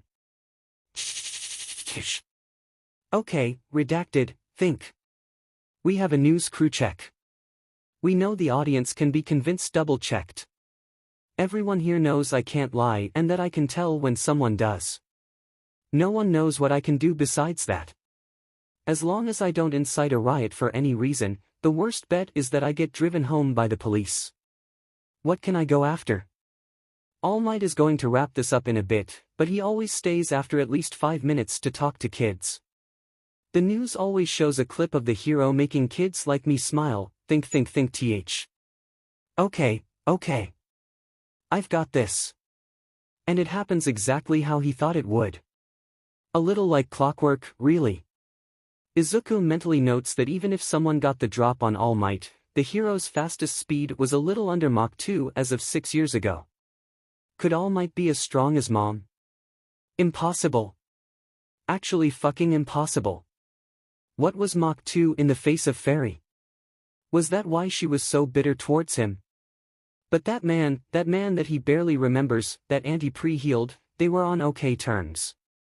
Lost in these thoughts, he doesn't track All Might ending his press conference and almost gets swept up in the crowd surging towards the hero. He panics for a moment, desperately trying to stop any stray magic from latching onto anyone as they push past him. Sweat is disgusting. Did someone just cough on his hair? Oh, gross. Out of the corner of his vision he sees 𝗀𝗏𝗏 grinning at him, camera sitting on his hip with expectant bronze eyes. Go! He barely hears the human in the cacophony.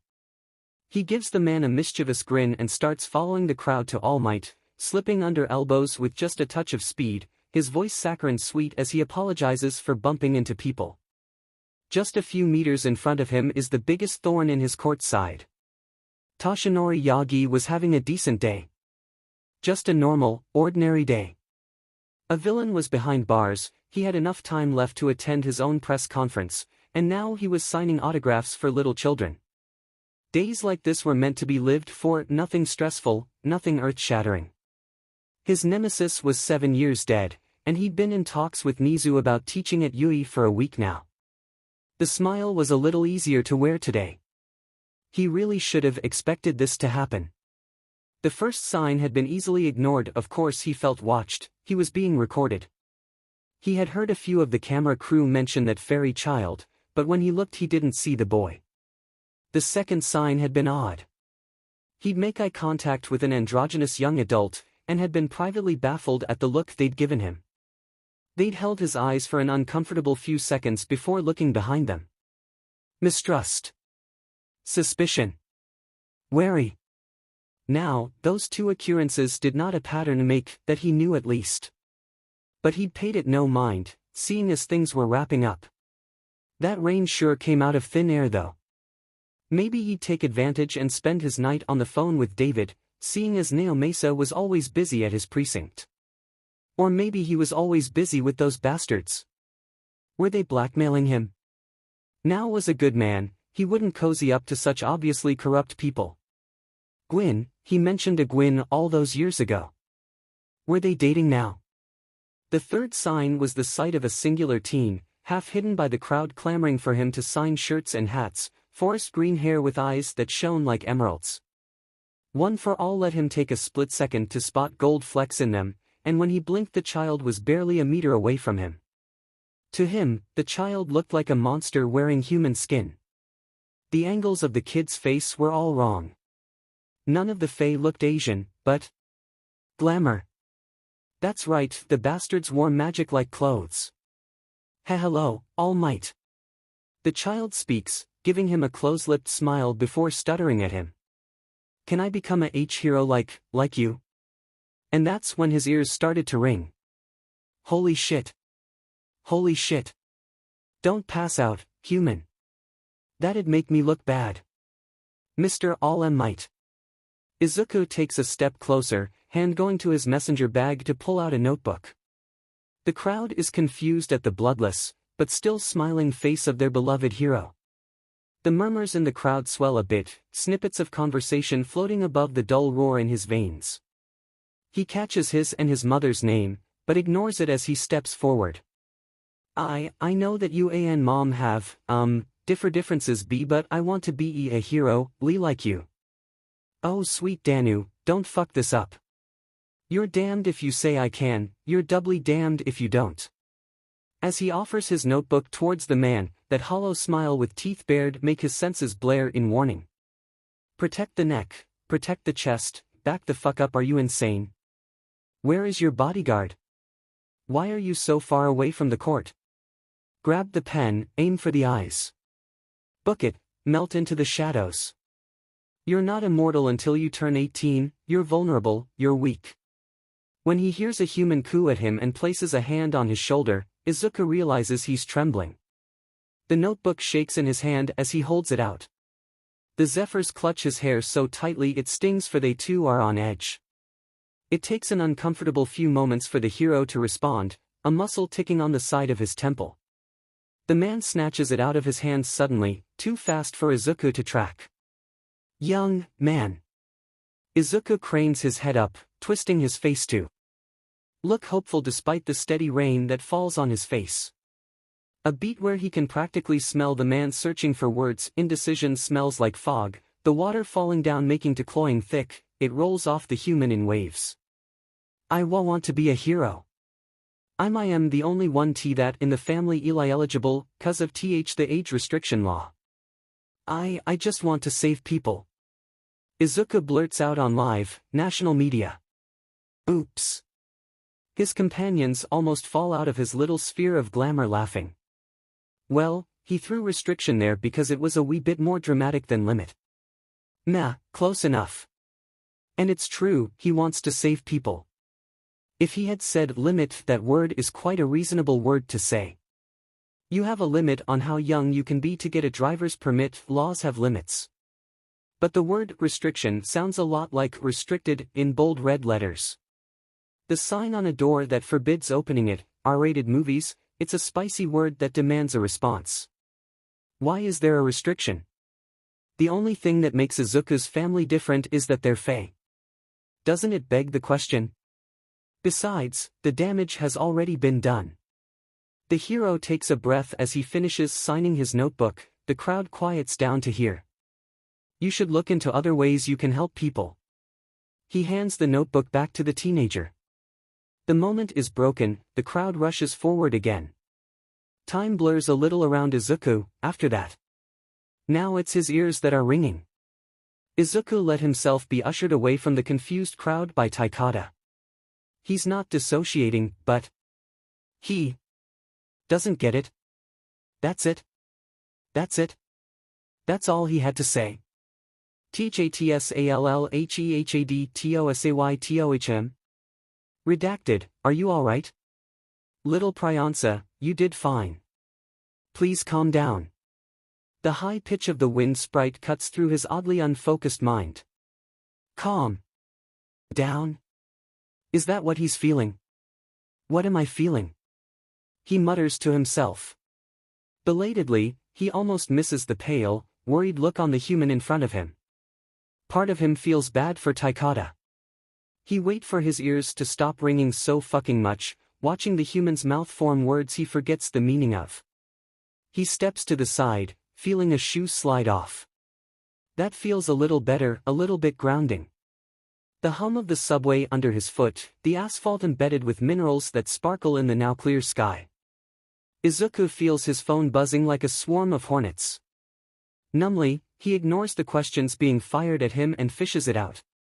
32 missed calls. 5 voicemails. 1 text from, I want to see my little boy. 7 texts from, Catman. 13 texts from group chat, hey, you're finally awake. 1 text from, 𝗀𝐻𝐬. He feels a sprite leave his glamour to talk to the human, ignoring the yelp 𝗀𝗏𝗀𝗏 gives out. He thumbs over the missed calls first. None from Reese or Pri, but several from Ewan and Elfdine asking after his health. How long has he been standing here? Does it matter? He's fine. Izuku doesn't touch the group chat. He clicks on the message from his wishy-washy friend, fully aware of his spine going cold in apprehension. From 𝗀𝐻𝐬. My parents watched the live stream, Izuku-kun. They have decided that you are a bad influence. Nissan agreed. I'll be there tomorrow to pick up my overnight clothes and anything I left there. I am truly sorry. I hope to see you at UI next year. 𝐻𝐴TSALLHEHADTOSAYTOHM GUSSWEWERNEVRRELLYFRNDS. Do, calm down. Taikata's voice is pitched low, his hand on the prince's shoulder. Why does everyone go for the shoulder? When he looks down, he notes that the tree half a meter away from him bears yellow leaves. The hand that holds his phone shimmers faintly, like someone poured fine glitter into his skin. Oh. It's summer. The tree shouldn't look like that, should it? I think. Izuku fights to control his voice. I think that I'm really, really angry at humanity today. Isadora, for the majority of the day after, has been holed up in her office. A pile of shredded pictures lie in front of her, furious eyes silently watching Twitter imitate the Ouroboros. The silence from her official handle as the days tick by has the internet bracing for something, anything. The public isn't split evenly, but she can see the divide growing, as the unprofessional conduct given by All Might is broken down. In this case, bystander indecision isn't the worst response to event. Reese sits on the other side of the room, nervous eyes watching his queen's face. He watches the micro-expressions, observes and hears her pulse tick up for a few seconds, before smoothing out again. A twitch in her temple, a knuckle going bloodless white as it presses against her faintly glowing skin. Her eyes shift between blue and green, as her glamour slips here and there. Isadora is going to murder All Might. It had been an assumption before yesterday. Like a grocery list, almost. Delegate with the UK subcourt, tell Priscilla to check her stores, savagely rip into All Might until he begs for a quick end, and ask how Izuku's day was. Now it's certain. That disgusting piece of shit. Isadora was going to rip that man to shreds, eat that corrupted heart of his, and use him for mulch. He'd lied to their face, to the media, to the world. He'd directly insulted the prince. In that disinterested, offhand way. Perhaps he'd been aware of his micro-expressions screaming his true opinion to the world. If he hadn't been aware how it would look to the outsider, that was folly on his end. The human had such a large proportion of his life under the eye of the camera, he should have played the goddamned game that was expected of him. Surely the #1 hero had an inkling of awareness of the idolatry that was aimed at him. It was the cold look in the man's eyes visible on camera, the way he'd turned his back on her son like he was dirt under his shoe. The stilted conversation, the slight quirk use. That multi-quirked man came into contact with her son. Of course she knew of one for all. The mirror injuries Midoriya Hisashi had, the reason why that man had so inelegantly approached her. Danu bless it, she'd been in this country long enough to see the pattern from miles away. A no-name hero rising from nowhere, only to disappear in less than a decade at best. A transferable ability. The next hero takes the mantle, saves a few lives, then repeats the process. All Might's mentor, that women couldn't have possibly had two unrelated quirks. Isadora had to give some respect to the fool, though. He certainly harnessed the wild power of that strange quirk. What was it? Only 6 years ago the man had to start slowing down. Isadora had a feeling his position of #1 hero had influenced others into backing away from the Fae, after his less than stellar response. Monkey see, monkey do, to aptly put it. 𝐀𝐦's older brother and parents were medium-rank heroes, well within the top 100 but unlikely to ever eclipse top 50. They probably pulled 𝐀𝐦 out of her son's circle to escape any criticism that might follow them, likely because they feared for their rankings falling their income and career. The corruption that went so bone deep in the Hero Commission wasn't even pretty to look at. Which, well, wasn't it just incredibly stupid of them to pull their child away from his only friends in the middle of the school year from a parenting standpoint? And at this little incident, anyways. The Iida family showed their lack of cards too soon. They'd most likely regroup in UA anyways, if 𝐀𝐦 was smart. If the child wasn't, well, sometimes that happened. She'd have to remind Izuku to keep an eye on that at UA. But perhaps the most worrying thing was the event that didn't make it on camera. Bless that human. No, the worrying part was that her child has shown a new side of his magic. Normally as any of the 𝗬𝗧𝗡 Dannen could mature, Izuku would have won main magic until he turned 16. Usually, it was either an environmental magic like her freshwater affinity or an element, or a seasonal magic like Priscillius.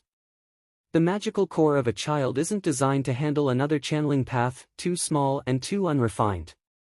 Right now her little treasure experimented with glamour and undefined magics, absolutely a wonderful way for him to explore his growing capabilities. As his body started learning how to pull magic directly into his core instead of absorbing it through fairy air and food, he would start finding out new schools that aligned with him, eventually coming to a solid 5 to 6 main talents. Additionally, he'd be able to spend less and less time outside Faerie. For now the court worked since she'd tethered it a short while before he was born. That's when he'd sign up for classes at the college in Faerie that hosted teachers for all types of magic. She herself had been a teacher for a few centuries, of course. Shapeshifting had been a pleasure to teach. This report of Izuku sucking the vitality out of an organic object could be many things. Unfortunately, literally any option was a big magic. The sorts of magics he truly needed guidance on. Life. Death. Danu forbid, time. She needed to find out what exactly her sapling did and find him a tutor before he killed someone on accident. Why do you want to be a hero, Fumi? The question comes out of nowhere. There in Izuku's room, 𝗪𝐽's hands cupped around his dear friend's face. They'd been simply relaxing when Izuku had turned to him and locked eyes. It's been about half an hour of the world's most unnerving stare. 𝗪𝐽 ignores his heart squeezing and dark shadows' internal snide comments while his corvid face sits hardly a few inches from the other's face. The Fae had said something about windows and souls, a strange kick Izuku's been on since yesterday. To stare into the eyes of another, unblinking. It's only a day after the incident, as Isadora had dubbed it, with a furious, toothy smile. 𝗪𝐽 stares into his best friend's eyes and forces himself not to blink as he thinks, distracted from the effort of not falling into them. The truth is tugging at his throat to be let free, as it always does when asked a direct question from the Fae.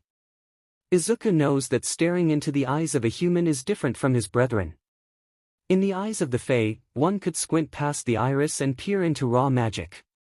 It's a show of trust, of intimacy between young loves. Izuku will keep that last bit from his dear friend, for now. Why does 𝗪𝐽 want to be a hero? Of course, he wants to save people. But now, he knows that not only that he can never be the next All Might, why would anyone want to be that asshole? He's always had a friend in Izuku, in the court. They were each other's only friends for so long, wouldn't it be normal to feel so at home in his best friend's home, especially when his own wasn't? They took him in without nary a glance at his mutation, at the red star on his file next to his quirk's name. Not a single question about Dark Shadow until he opened up first. Hitoshi and Momo always have his back, from Hitoshi's wry commentary and commiseration to Momo's pragmatism and elegance. Satellite acquaintances at first, slowly morphing into steadfast connections as Izuku pulled them together with warm smiles, and the court's irenic nature towards children. Thank goodness Tenya and him were never quite close, in retrospect. His mom doesn't hurt for money anymore, and she's been slowly getting her mental issues under control, both due to Isadora's meddling hand. He's not hurt by the comments the bullies at their school make about Dark Shadow, not when there's always a gentle hand on his shoulder and a kind word waiting to be heard. The last bully to call him a villain had left the next day, and no other students had commented on it. It was like the child never existed in the first place. They had gone to a reptile museum that day, and he had never gotten the image of the two green-haired Fae smiling indulgently at the snakes out of his mind. Could he ever even think about leaving Izuku's side? Dark Shadow roars no in his mind at the thought of it, the loss of this safest of havens. He himself doesn't know anymore, that perhaps he's fallen too deep into Izuku's smile and normally unflappable nature. This place has become more of a home than anything before, if he wishes to be honest with himself. The rules here are so different, there's no hidden tension around anyone, save for movie nights where they roll dice to decide who chooses. No light steps around the others, no hesitation, no slightly fearful looks cast in his direction. Most importantly, there's not a single quirk suppressant in the house. He's free to bring DS out to merely linger in the open air with him, at any time. It's not only Izuku, but Isadora and Reese, Hitoshi too. He's fairly sure Priscilla is warming up to him. A little sure. He'll never say it to her face, but Isadora is a literal fairy godmother, for better or worse. Ask and ye shall receive. If there's any lesson he's learned while being here, it's to watch what he says. Reese understands him when he's standing in the kitchen at midnight, all the lights turned on to drive his quirk back into his body after an intense nightmare. They simply understand. They understand living day to day with a one-way ticket to insanity burning a hole in your pocket, and that sometimes it's the littlest things that keep him holding on when his thoughts turn morbid. There's things you don't talk about in the middle of the night, like phantom impressions of hands that once belonged to black suit officials fighting against the kiss Izuku had pressed onto his cheek one cloudy morning. Ahem. So he stares into his best friend's eyes and opens his mouth, letting the truth fly from his throat in a strange, if not hushed whisper. I want to show them all that even the darkness can bring hope. I will show them the void. He lets a shaky laugh out, the truth still tugging at his throat. Sometimes I think I'll want them to feel off-kilter after I've saved them. They should be happy I'm on their side. Not all that is dark is evil and shunned. I feel alive by your side, dear friend. I could never repay your friendship, what your family has seeded in my soul. Finally, the subtle compulsion to answer fades before he can blabber on, and sags into the prince. The green he's been staring into blooms in response, like one of those children's telescope toys with the multicolored glass inside of it. 𝗪𝐻𝐻 can feel his heart pick up and watch the blues that flare, and the gold that spins around the tiny black pupils. Izuku presses a close-mouthed kiss to the boy's palm, keeping eye contact. He feels hands gently stroke the sides of where his cheeks would be. Like I would ever let you go, Fumi. There's that sharp, curved grin 𝗪𝐻𝐻 likes to see. And that's the end of that. Eraserhead was known as a creature of logic. A student versed in the maths of cold calculus and blessings of pragmatism, known in the underground circuit as brutally efficient. Not a man of many words, prone to irritability when not in adequate control of a situation. Never stayed with victims any longer than absolutely necessary, and kept strict boundaries with those he worked with. Aizawa Shoyuta, on the other hand, was only known by a few people. The man was not too separate from his other identity, as he believed personally that there should not be too much of a difference. The only reason you had a uniform at all was to separate you from a thug beating up other thugs. The human loved his pets equally, and had a supportive, if slightly annoying husband. He wasn't ever able to grab more than a few hours of sleep every night, and his quirk wasn't quite suited for his body. With erasure, his eyes had only gone under the mutation to halt the activation of non-mutant quirks. Truthfully, the quirk should have changed the nasolacrimal glands to produce more tears or at least act in a way that sped production when his quirk was in use. As he operated now, Shoyuta heavily courted a serious eye infection. It was bad enough when his allergies flared during the fall. Ultimately, this meant that by the end of his shift he was an absolute disaster to deal with. Most of the police stations the hero frequented were well aware of his unique character, not taking it to heart when faced with his dead-eyed glare and messy hair. When the day came for him to report a crime to the Mustafa police, he didn't think much of who he might have to interact with. It was 1:15 in the morning, and he was rightfully exhausted. Aizawa's eyes stung with every gritty blink, arms sore from pinning down the thief of the night. This one in particular had a praying mantis mutation, that in turn made his grip something to be worried about. In the end Shoyuta was able to walk away with little more than some minor lacerations, but damn if it didn't annoy him. When the perp had crossed over into Mustafa district he'd become panicked, sloppy. With an odd amount of people, and really, it was kinda fucking weird how none of them seemed threatened by the thief outside this late at night. Shoyuta had been able to chase the man into an alley. He enters the precinct without thinking of the rose bushes planted in pots at the staff door, only idly noting how fresh they appear. Since it's so late only a few lights are on, and Shoyuta spots a green-haired woman as the only one in the bullpen. The soft rhythm of the keys clicking is the only noise besides the AC's hum. Her movements look busy but calm, his guess that she's looking to get home soon as well before the dawn shift walks in. Good. Maybe he'll get home before 3. Post-arrest forms are in the second cabinet, to the right, on the back wall. The woman's voice is hushed but not rude, like she's trying to not disturb the quiet. Third shelf down. How efficient. He grunts something that almost sounds like thank you, and peels toward the back wall. Maybe it's the hour of the night and the liminal space of an empty building, but 𝐀𝐦 is starting to feel a little unnerved. Hisashi would probably crack a joke he's been listening to too many crime noir podcasts. The files are smooth, the handwriting is crisp and precise. He pulls an empty report out and starts filling it out at an empty desk. Name, ID number, date of incident, location of incident. He hates to ask, but it's such a pain to log into the computers here. He needs to cross-reference the criminal to any other incidents. 𝐀𝐦 looks up from the paper towards the woman, suddenly feeling a slight bit of trepidation.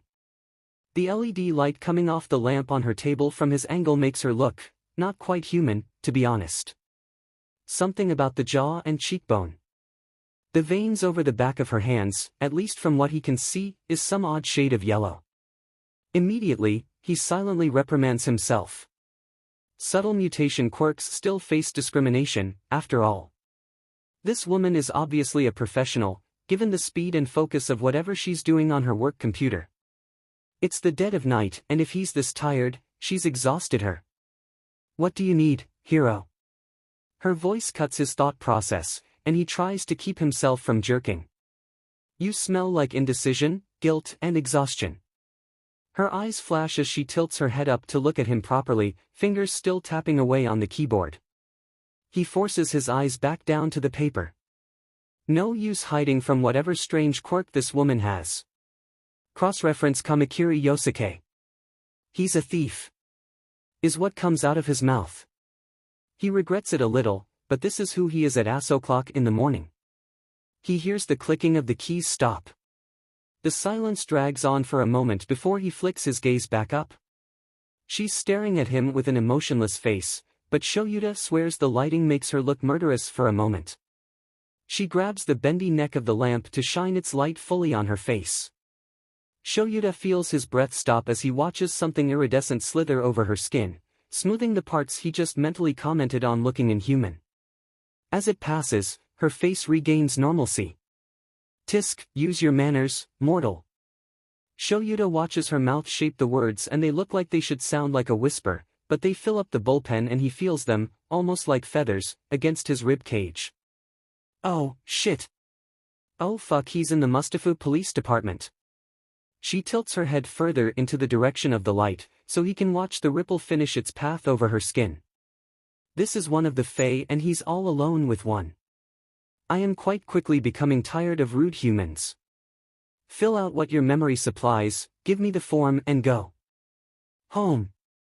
Now. And if he forgets exactly how he got home so fast, the alarm clock reads 1:56. Eraserhead doesn't question it too much as he grips his husband tight before passing out. And that night, all he will dream of is running through the forest, not knowing if he should be worried about the sounds of horses behind him, accompanied occasionally with the sound of a horn. The hidden court had gone quiet, closed ranks, battened their hatches, however you could name it, and it threw 𝗏𝗏 𝐻𝐸 something. Not quite a loop, as that implied he truly expected the court to behave differently, but more so for the sound of a record scratch, or perhaps there was no onomatopoeia for the sense of unease that was beginning to crawl into his bones with alarming frequency. The Queen and Reese, what was that other creature's title, anyways? They step out like nothing happened at all, poker game smiles plastered to their pretty faces. His PR manager had gone so pale after the now infamous press conference and had suddenly quit. No forward notice, no letter of resignation, not even a goodbye. That was just another annoying thing on his list for the past week. Everyone he talked to, whether it was through email or phone, was fidgety about letting him on their show, their fundraiser, even meeting him in public. President Mike himself had told him to wait a week or two before he'd think about hosting the hero on his radio station. It was probably that green-eyed monster. And no, not jealousy. Sweet 𝐀𝐦, he wasn't even allowed to talk to the kids after his statements anymore. More and more he noticed each time when he'd give a post-battle speech, he'd begun to see unhappy faces looking out from the crowd. In Mustafu, there was hardly even a crowd to greet him. To boot, he couldn't find a single poster of his in the area. Hell, he'd seen a Dread King figurine next to a present mic display, and that had struck a nerve. Underground heroes were absolutely valuable, sure, but they'd chosen to not operate in public. They didn't have their every action watched, dissected, talked about on national television. A part of Yagi Toshinori thought that was fair, no spotlight, no merch. Nizu had emailed him the riot act. Naomasa outright stopped replying to his occasional greeting messages. For a moment, he was relieved that Night Eye didn't work with him anymore, that man could flay skin with how sharp he could get. The Public Hero Safety Commission had all but ordered him not to leave his own agency unless ringed by professional bodyguards. Yagi was the #1 hero and all of a sudden it sounded like #1 pariah. What really seemed to stick under his skin is that everyone was acting like All Might was in danger. He killed all for one, for 𝐀𝐦's sake. Not that anyone besides a few really knew what that meant. Honestly, it was like everyone was trying to allude that Faerie could beat him. The thought of that was so outlandish it boggled his mind. The woman looked like she'd take a hit, maybe even slug one back. She also looked like she would pass out after more than 2 beers. Absolutely no muscle, no height advantage, certainly weighed less than him. Sure, they had magic that couldn't save Nana. Internet blogs gushing over what some lucky few people had seen were one thing, and Toshinori would hold his skepticism until he saw their magic up close and personal. He'd heard stories from some lower-ranking heroes, but dismissed them. One for all enhanced his senses, he'd be able to see the truth if he ever encountered these illusions. All of them looked waifish, even the kid. So Toshinori fought crime as long as he could every day until his breaths came out bloody. Each handcuffed or unconscious villain wasn't enough to make this proverbial axe over his head go away. He ate what meager food he could stomach without tasting it, drank water to only remain thirsty, sleep-racked with horrors. He couldn't pinpoint it, he halfway wondered if he'd been hit by a nasty fatigue quirk, but it absolutely felt like some higher power was fucking with one Yagi Toshinori. All Might wasn't a complete idiot to Twitter and Reddigram, he knew what was circling around. Street cameras and fan videos had the entire confrontation from every possible angle, from rooftops to shaky cell phones a little more than a meter away. There were grainy photos of the child's face looking pathetic after he'd already left. Some edited because they had to be edited. He knew how to mask his emotions, of himself looking cold and almost disgusted when that creature had offered his notebook to be signed. One single video, only about a handful of seconds long, of this child with a shoe off next to a rapidly yellowing tree. A few more, and it was rather hard to find. These in particular seemed to show the kid a bit after he himself had left. The kid looks at his hands with a horribly neutral expression, almost as if in shock. The reporter next to him is panicked, one hand on the child's shoulder. Another picture follows with the boy looking up at the sky, devastated, and lost. 5 months away from UA's exam finds Izuku sprawled out, panting harshly against the cool grass of the backyard. Thankfully the biome's been set to autumn. It's absurd how much water keeps flowing out of him. Additionally, there's a stabbing pain in his side that proves to show how unused to pushing himself he is. Sapling! Isadora calls from the other side of the field. One more try, hun. Yeah, he knows the entrance exam is going to be especially challenging for him. Yeah, he knows he might have to take a tailored exam. Yeah, Mom, they know that they don't know our base stats, but that just means they can expect me to do some truly impossible shit and use it as an excuse to not accept me. Just dash. He holds his breath for a moment before exhaling roughly, ignoring the copper taste in his throat. Need a little bit to stop cramping. From the sidelines he hears Toshi and Fumi chuckle, and Momo giggles a bit. At least he's entertaining them. The need to play host doesn't quite exist with his court anymore because the kids are over so often. A small, feral part of him is content in pleasing his guests, though. Today, like yesterday and tomorrow, is a day to focus on his speed and turning on a point. Even though he's been guaranteed the strength of Faerie, Tirna Nog, Danu would never simply hand them physical prowess.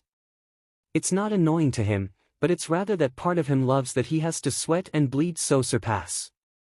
It'll be a decade or two if he keeps pushing himself before he's faster than All Might or anyone who clicks over Mach 1. Realistically, Izuku isn't that beat up over it. He'd need wings inlaid with bones to get past subsonic speeds. As he sprints down the length of the backyard, as he uses the delicate muscles of his foot to flip around at the marker no bigger than a nickel and sprints back towards his beautiful mother and family, he idly muses between heaving breaths that it really could be worse. They weren't training him because his mother thought him feeble or incomplete. They did this because they knew of the challenges ahead. Izuku had spoken to 𝐴𝐻𝐼𝐸 the other day, about applying to UA. The option breakdown between grabbing a recommendation, taking the entrance exam, and quite honestly waiting for them to contact the court. Because they must know, right? That All Might's anti-Fae stance wasn't going to dissuade him. Interestingly enough, his mom had laughed herself silly and thrown the option to get a recommendation away first. He'd agreed after a few moments' thought.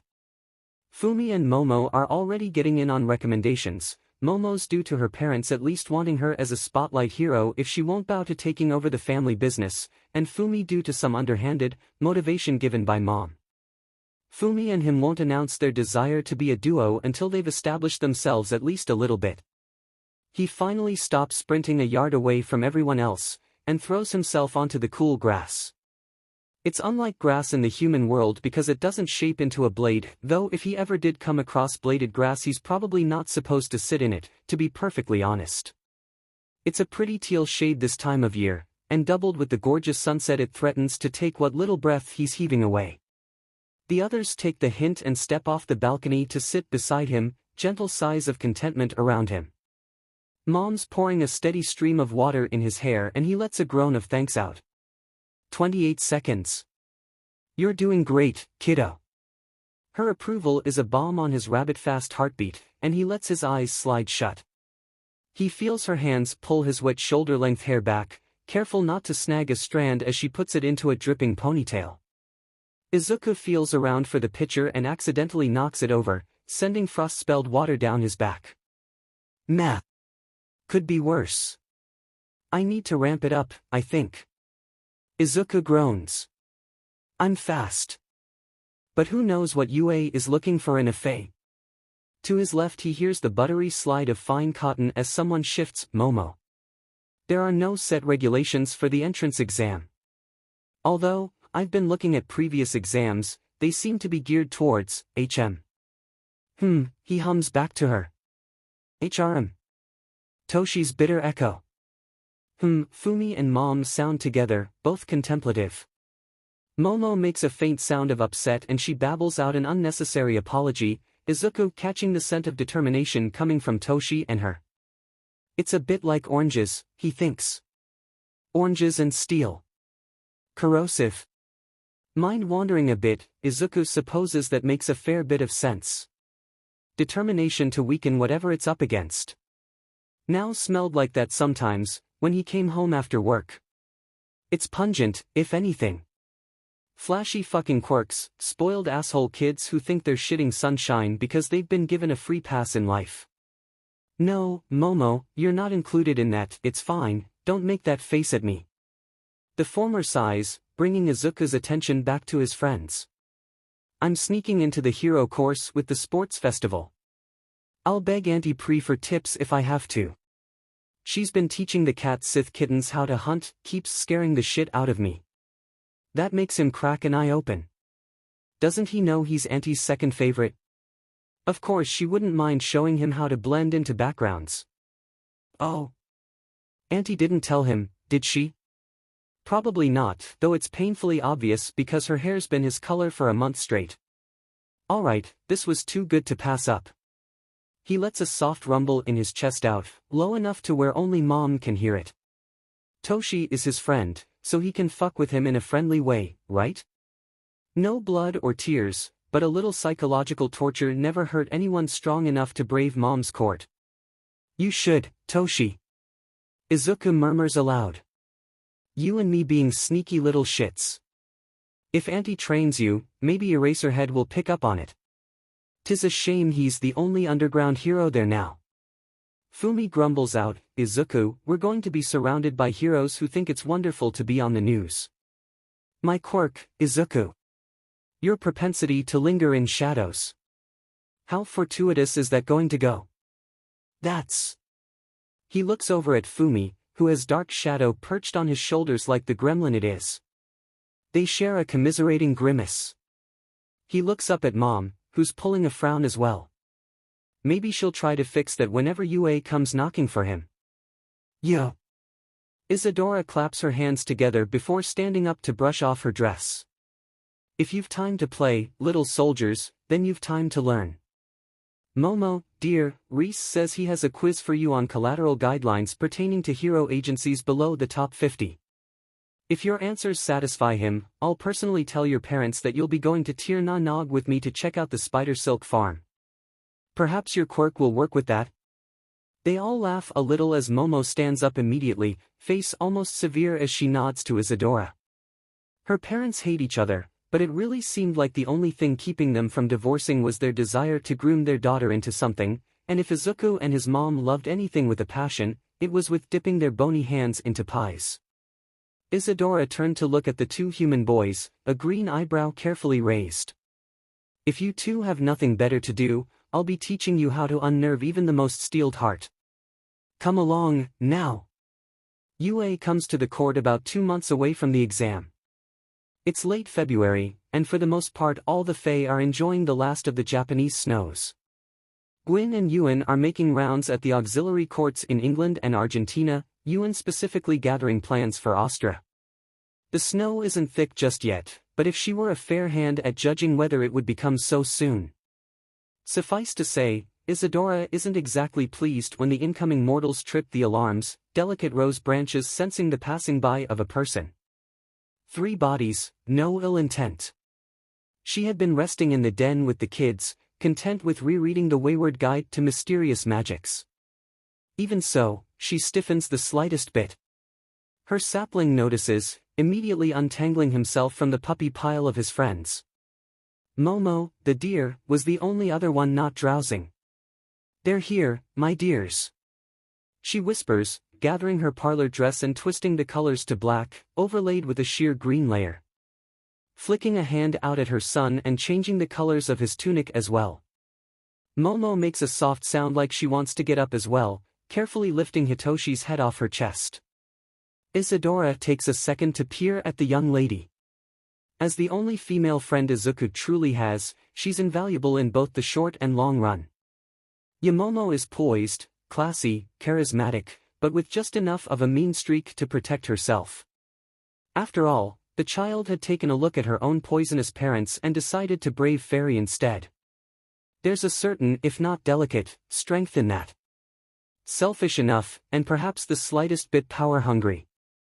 Isadora wholeheartedly approved, and frequently found herself thinking of the young lady as not quite a daughter, but perhaps similar to a beloved niece. If they see you with us, they might not welcome you with open arms when the term begins again. She cautioned softly as Izuku called the Zephyrs over. They may ask why you're not with your parents, draw their own conclusions from there. Isadora. Momo sighs, trying to keep her voice from rising above a whisper, finally escaping from Toshi's sleepy cuddling. If anything, I'll drop my family name and they'll realize that any donations that get dropped from your son enrolling will be picked up by my parents when I ask.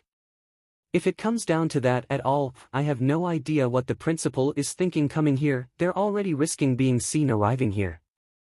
The faces of the two Fae are quietly impressed. I'll go get changed while you two play politics. Izuku murmurs, Momo, you looking casual or fancy casual? Fancy casual. Momo and his mother echo. He nods once, sharply, and sneaks to his room. Let's see what these educators were up to. Maybe, perhaps, a certain rat will be there.